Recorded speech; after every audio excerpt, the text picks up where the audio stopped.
26 मई 1991 रात के आखिरी हिस्सों में थाईलैंड के जंगल के ऊपर एक बड़ा पैसेंजर प्लेन एक बहुत ही खतरनाक हादसे का शिकार हो चुका था। ये प्लेन अभी कुछ देर पहले ही बैंकॉक इंटरनेशनल एयरपोर्ट से उड़ा था, लेकिन एक सिस्टम की खराबी की वजह से प्लेन अचानक पहाड़ों की तरफ झुकने लगा।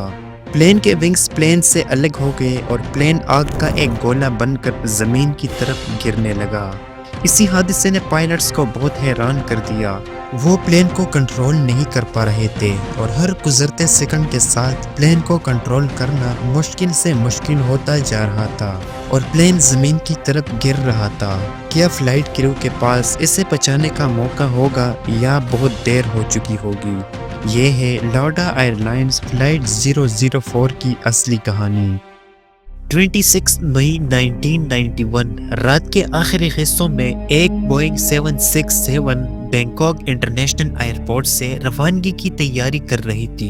ये प्लेन उसी दिन पहले हांगकांग से उड़ा था और बैंकॉक में सिर्फ एक मुख्तसर स्टे किया था ताकि मजीद पैसेंजर्स को लेकर ऑस्ट्रिया के शहर वियना तक सफर जारी रख सके। ये 2 साल पुराना प्लेन था जिसे लौडा एयरलाइंस ऑपरेट करता था। इसी एयरलाइंस का मालिक एक मशहूर कार ड्राइवर निकी लाउडर था। इसी प्लेन का कमांड थॉमस जेन वेलिश के पास था, जो कि एक तजुर्बाकार पायलट थे जिनके पास 11,000 से ज्यादा घंटों की परवाज का तजुर्बा था। मतलब उसने 11,000 घंटे प्लेन चलाई थी। इसके अलावा उसके पास बोइंग 727, 757 और 767 जैसे प्लेन्स उड़ाने के लाइसेंस भी थे। उसके फर्स्ट ऑफिसर का नाम जोसेफ ट्यूवर था, जिनके पास 6,500 घंटे के उड़ान का तजुर्बा था। दूसरी तरफ केबिन में 8 क्रू मेंबर्स और 213 पैसेंजर्स मौजूद थे, जिनमें से ज्यादातर ऑस्ट्रिया, हांगकांग और थाईलैंड से ताल्लुक रखते थे। क्रू ने रवानगी से मुताल्लिक तमाम चेक्स मुकम्मल करने के बाद प्लेन को रनवे पर पहुंचाया और टेक ऑफ थ्रस्ट लगाई। ये तकरीबन 11 घंटों का सफर था, जिसमें प्लेन एशिया और मिडिल ईस्ट के हिस्सों के ऊपर से गुजरता हुआ सुबह 6 बजे के करीब ऑस्ट्रिया पहुंचने वाला था। रात के 11:02 पर प्लेन ने रनवे को क्रॉस किया और प्लेन हवा में उड़ गया। आहिस्ता आहिस्ता प्लेन 7,000 फीट की एल्टीट्यूड तक पहुंच गया, जिसके बाद एयर ट्रैफिक कंट्रोल ने फ्लाइट को 31,000 फीट की एल्टीट्यूड तक पहुंचने की परमिशन दे दी। लेकिन ये प्लेन उसी एल्टीट्यूड तक कभी पहुंच ना सकी। टेक ऑफ के तकरीबन 5 मिनट बाद ही मास्टर कॉशन की पहली वार्निंग बेल बजने लगी, जो कि एक बहुत ही अहम मसले की तरफ इशारा थी। जिस मसले की वजह से वार्निंग शो हो रहा था, उसे समझने के लिए पायलट्स ने आईकास, या जिसे engine indication and crew alerting system भी कहा जाता है, को चेक किया। यह सिस्टम एक मैन डिस्प्ले होता है जो कि इंजन की कारकर्दगी के आदाद व शुमार और टेक्स्ट मैसेजेस दिखाता है, जिनकी वजह से मास्टर कॉशन की लाइट जलती है। चेक करने पर पता चला कि इंजन के थ्रस्ट रिवर्सर सिस्टम में कुछ मसला था, खास तौर पर उसके एक हाइड्रोलिक वाल्व में कुछ मसला था। सिस्टम ने महसूस किया कि HIV यानी हाइड्रोलिक आइसोलेशन वाल्व खुला हुआ है, जबकि थ्रस्ट रिवर्सर मुकम्मल तौर पर बंद पोजीशन में है। फ्लाइट क्रू ने मसले को हल करने के लिए कंपनी के हिदायत के मुताबिक QRH यानी क्विक रेफरेंस हैंडबुक खोला। ये एक बुक होता है जिसमें मुख्तलिफ वार्निंग्स और सिस्टम की मसलों को हल करने के तरीके दिए होते हैं, ताकि पायलट्स परवाज के दौरान ही मसले हल कर सके। कंपनी के हिदायत के मुताबिक HIV से मुताल्लिक इस मसले को कम खतरे वाली मसला करार दिया था, लिहाजा इजाफी कार्रवाई जरूरी नहीं थी।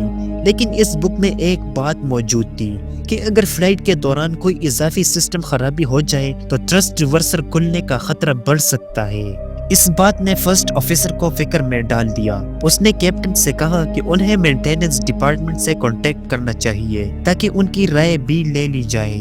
लेकिन कैप्टन को यह मसला इतना संजीदा नहीं लगा। उनका ख्याल था कि शायद सेंसर के अंदर नमी होने की वजह से गलत वार्निंग आ रही है, क्योंकि वार्निंग कभी शो होती और कभी गायब हो जाती। लिहाजा कैप्टन के हिदायत के मुताबिक फ्लाइट क्रू ने वियना जाने का फैसला बरकरार रखा। हालात फिर से पुरसुकून होने लगे और लगने लगा कि मसला खत्म हो चुका है।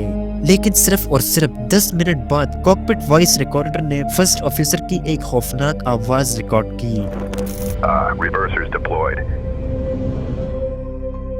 بوئنگ 767 جب 24,000 فیٹ کی الٹیچیوڈ پر 400 ناٹس کی رفتار سے پرواز کر رہا تھا اور دونوں انجنز تقریباً فل پاور پر تھے تو بائیں انجن کا ایکسٹرنل سلائیڈنگ کور اچانک پیچھے سرک گیا اور تھرسٹ ریورسر ایکٹیو ہو گیا۔ چند ہی سیکنڈ میں فلائٹ 004 کی پرسکون پرواز ایک سنگین صورتحال میں بدل گئی۔ تھرسٹ ریورسر کے ایکٹیو ہونے سے انجن کی زور کی سمت میں اچانک تبدیلی آ گئی جس سے پلین پر بہت زیادہ اثر ہوا۔ چونکہ دائیں انجن اب بھی فل پاور پر تھا تو اس وجہ سے پلین بائیں جانب یا کرنے لگا، لیکن زیادہ خطرناک بات یہ تھی کہ بائیں انجن پر تھرسٹ ریورسر نے ایک مضبوط ہوا کا دائرہ پیدا کیا جس نے بائیں ونگ کے اوپر سے گزرنے والی ہموار ہوا کو بری طرح ڈسٹرب کر دیا۔ ہوا کی اس ڈسٹربنس نے بائیں ونگ کی لفٹ میں 25% کی کمی پیدا کر دی۔ دائیں ونگ پر چونکہ کوئی خلل موجود نہیں تھا اس وجہ سے بیلنس ڈسٹرب ہو گیا اور پلین زور سے بائیں جانب جھکنے لگا۔ انجن کی تھرسٹ اور ونگ لفٹ کے بڑے پورشن کے ضائع ہونے کے بعد پلین اب اوپر نہیں چڑھ رہا تھا بلکہ وہ بہت ہی تیزی کے ساتھ اپنی ناک کو زمین کی طرف کیے ہوئے ایک خطرناک اسپائرل ڈائیو میں داخل ہو چکا تھا۔ پلین نیچے کی طرف تیزی سے گر رہا تھا اور پلین اپنی سپیڈ سے آگے نکل گیا اور اوور سپیڈ وارننگ بھی بج اٹھی۔ اب اضافی ہوا پلین کو نقصان پہنچا رہی تھی، پلین کنٹرول کرنا مشکل ہو رہا تھا اور پورا پلین ٹوٹنے کے خطرے میں تھا۔ کریو نے بائیں انجن کو بند کیا اس لیے ریورسر اب فلائٹ پر اثر انداز نہیں ہو رہا تھا، لیکن پلین پھر بھی زمین کی طرف گر رہا تھا۔ پائلٹس کو ایک انتہائی اہم فیصلہ کرنا تھا۔ اگر پر وقت ڈائیو نہ روکی گئی تو پلین کی باڈی انتہائی قوت برداشت نہ کر سکے گی، لیکن اگر بہت سخت کنٹرول دیا گیا تو پلین اسی وقت ٹوٹ سکتا تھا۔ انہیں بہت تیزی سے لیکن بہت ہی احتیاط سے ریکوری کرنی تھی۔ ہر گزرتے سیکنڈ کے ساتھ خطرہ مزید بڑھتا جا رہا تھا۔ کچھ ہی سیکنڈز بعد پائلٹس نے پلین کے یوک کو کھینچنا شروع کیا تاکہ پلین کی ناک اوپر اٹھ سکے۔ اسی لمحے بائیں ایلیویٹر پر حد سے زیادہ لوڈ پڑ گیا جس کی وجہ سے وہ ٹوٹ کر ہاریزونٹل سٹیبلائزر سے الگ ہو گیا۔ اسی وجہ سے پلین کا بیلنس مکمل طور پر ڈسٹرب ہو گیا جس کی وجہ سے پلین ہوا میں روٹیٹ ہونے لگا۔ اب پلین مزید بے قابو ہو گیا اور ایک تباہ کن سلسلہ شروع ہو چکا تھا۔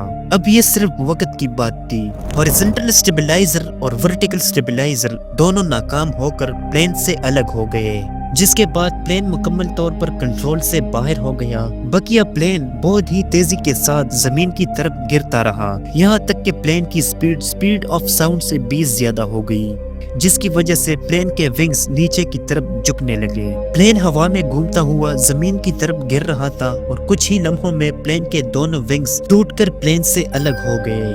ونگز کے ٹوٹنے سے نکلنے والی چنگاریاں ونگ ٹینکس میں موجود باقی فیول سے ٹکرا کر شعلوں میں بدل گئی اور پلین پر آگ لگ گیا۔ جو پلین کبھی ماڈرن ٹیکنالوجی کی ایک مثال سمجھی جاتی تھی اب وہ 223 انسانوں کو موت کی طرف لے کر جا رہا تھا۔ پلین کچھ ہی لمحوں میں ایک جلتا ہوا آگ کا گولا بن کر زمین کی طرف بے بس انداز میں گرنے لگا۔ رات کے 11:17 پر لاڈا ایئر لائنز فلائٹ 004 ہمیشہ کے لیے ایئر ٹریفک کنٹرول کے ریڈار سے غائب ہو گیا۔ ہوا میں ٹوٹ پوٹ ہونے کے بعد پلین ایک وسیع اور سنسان علاقے میں کریش ہو کر تباہ و برباد ہو گیا۔ جب ریسکیو ٹیم وہاں پہنچا تب تک پلین کے ملبے کا بڑا حصہ جل چکا تھا۔ بڑی افسوس کی بات یہ ہے کہ لاڈا ایئر لائنز فلائٹ 004 کی پیسنجرز اور ان کے فیملیز کے لیے اس حادثے کی اصل وجہ کبھی مکمل طور پر معلوم نہیں ہو سکے گی۔ امید ہے کہ آپ اس ویڈیو کو بھرپور لائک اور شیئر کریں گے۔ ویڈیو دیکھنے کا بے حد شکریہ۔ پلیز ہمارے چینل کو سبسکرائب کر کے نوٹیفیکیشن بیل کو بھی ضرور آن کیجیے تاکہ آپ سے نیکسٹ ویڈیو مس نہ ہو جائے۔ تو ملتے ہیں انشاءاللہ اگلی شاندار ویڈیو میں، تب تک کے لیے اللہ حافظ۔